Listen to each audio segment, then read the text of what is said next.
리더를 위한 지식 인사이트 더 리더의 오수진입니다. 문명 사회를 벗어나 자연 속에서 찾는 우주의 본질에 대한 사색 월든입니다.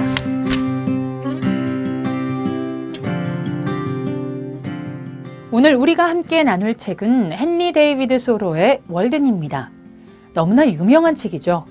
1854년 출간돼 170여 년간 많은 사람들에게 널리 읽히고 또 교훈을 준 문학작품입니다. 2011년에 출간된 한 완역본에는 이런 부제가 붙었습니다. 대자연의 예찬과 문명사회에 대한 통렬한 비판이 담긴 불멸의 고전. 소로는 21세기에도 변하지 않는 메시지를 월든에 담았습니다. 월든은 시대에 따라 여러 차례 완역본이 출간됐습니다. 완역본마다 월든을 재해석한 색다른 부제가 붙었는데요. 2011년 대자연의 예찬과 문명사회에 대한 통렬한 비판이 담긴 불멸의 고전, 2010년 소로의 무소유, 2008년 청소년을 위한 월든에서의 세계사를 움직인 녹색 사상의 뿌리와 같은 부제가 대표적입니다. 오늘 만나는 책은 2017년 7월 열림원에서 출간한 책입니다. 여기서는 우주의 건축가와 함께 나란히 걷고 싶다라는 부제가 붙었는데요. 이전 자연과 문명사회를 대비했던 관점, 소유하지 않는 삶으로 평가했던 시각과는 다르게 다가옵니다. 부제를 왜 이렇게 달았는가에 관해 역자의 글에서도 명확하게 제시된 내용은 없습니다. 다만 소로의 월든 생활이 궁극적으로 무엇을 지향하는가를 생각해 보면 부제에 관한 실마리를 찾을 수 있습니다. 자연을 동경하고 그 속에서 인생을 관조한 소로가 자연을 창조한 우주의 건축가와 나란히 걸을 수 있었다면 어땠을까요? 소로는 기록을 통해 자연과 동화된 삶을 살아가고 싶어하는 인간 본성을 향해 다가갑니다.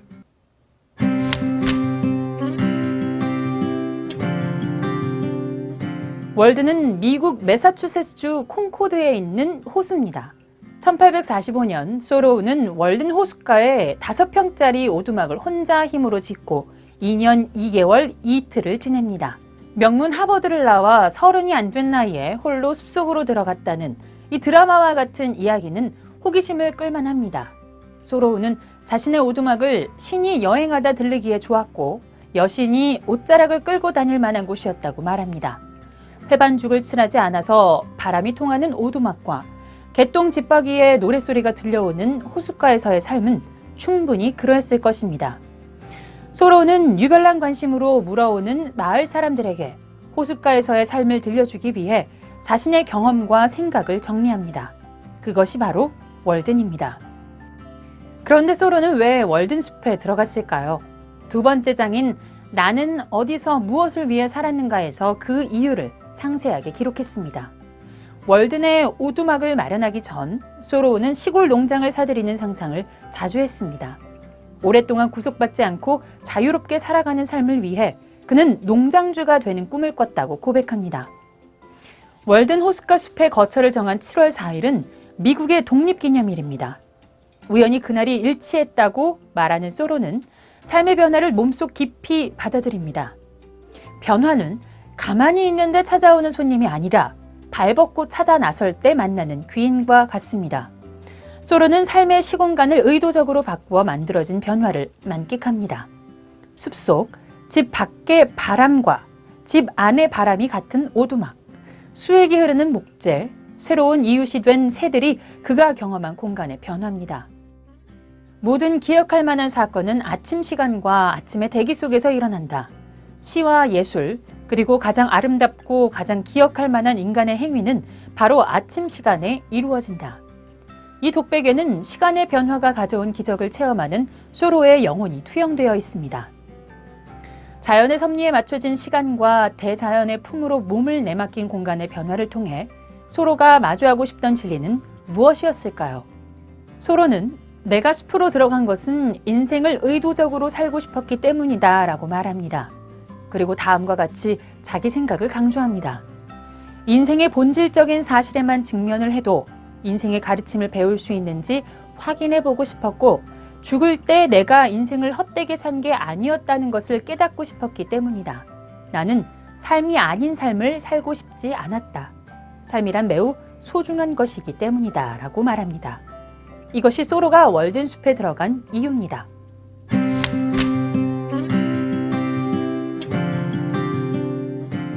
월든의 첫 장은 경제생활로 시작합니다. 이 책이 실제 삶을 다룬 다큐멘터리라면 두 번째 장인 나는 어디서 무엇을 하며 살았는가가 먼저 나와야 하지 않을까요? 소로는 책을 출간하기 전 틀림없이 깊은 고민을 했을 것입니다. 그렇다면 왜 경제생활을 첫 장에 배치했을까요? 바로 사람들이 궁금해하는 놀라운 진실을 발견했기 때문입니다. 그리고 그것이 인생을 살며 필연적으로 소망하는 것과 일치한다는 사실도 발견했습니다. 그것은 일생에 걸쳐 부를 쌓아 올리려는 노력입니다. 경제생활이 뒷받침되지 않는다면 어떻게 소로처럼 숲으로 들어갈 수 있을까요? 스스로 인생의 주인이 되기 위해 시간과 공간을 바꿔야 하는데 경제생활을 해결하지 않고 변화를 주도할 수 있을까요? 소로는 변하기 힘든 고정관념을 깨고자 했습니다.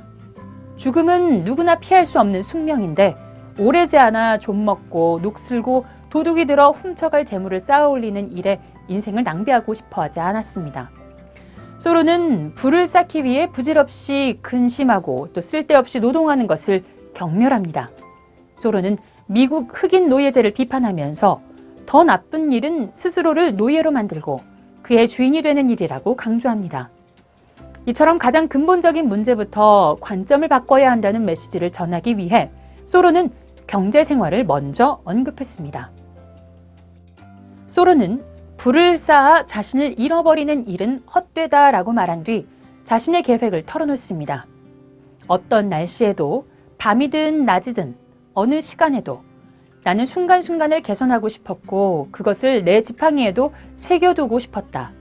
그리고 지금 이 순간 과거와 미래라는 두 영원히 만나는 지점 위에 발끝으로 서 있고 싶었다라고 고백합니다. 그는 이 현재라는 출발선에 자신이 서 있기를 바랐습니다. 그 지점에는 지나온 과거에 대한 후회도 없고 아직 다가오지 않은 미래에 대한 두려움도 없습니다. 숲에서의 삶은 지금 이 순간을 느끼는 살아있는 오감에 있다는 점을 역설하고 있습니다. 소로는 월든 호숫가에서 자연과 함께 살며 삶의 목적은 무엇이고 인생을 살아가는 데 필요한 수단은 무엇인가 하는 근본적인 질문을 탐구합니다. 그는 먼저 독서를 통해 삶의 본질에 다가섭니다. 알렉산더 대왕이 원정을 떠날 때 항상 귀중품 상자에 일리아스를 넣어 다녔다는 점에 주목했습니다. 이것은 고전의 영향력, 즉 고전은 다른 어떤 예술 작품보다 우리에게 친밀함과 보편성을 동시에 전달해준다는 의미입니다. 고전을 읽는 것은 삶의 본질에 다가가려는 인간의 본성입니다. 소로는 오두막이 사색하기 위한 최고의 장소일 뿐만 아니라 몰입하는 독서에도 어느 대학보다 나았다고 고백합니다. 소로는 고독을 다시 발견하고 오두막을 방문하는 손님에게서 사람의 깊이를 깨닫고 콩밭과 마을과 호수와 베이커 농장에서 자연이 곧 천국이라는 사실을 배웁니다. 그렇게 인간에 관해, 인생의 본질에 관해, 자연의 위대함에 관해, 삶과 죽음에 관해 오로지 진실만을 갈망하는 탐구를 계속합니다. 시간이 흘러 두 번의 겨울을 보내고 봄이 왔을 때 소로는 우리가 실체라고 부를 수 있는 단단한 바닥과 바위에 도달할 방도를 찾아냅니다. 노동으로 생계를 유지하지만 노동의 노예가 되지 않기, 모든 사실을 정면으로 직시하기, 자연과 함께 살면서 자연의 섭리에 따라 자유롭게 살기가 그것입니다.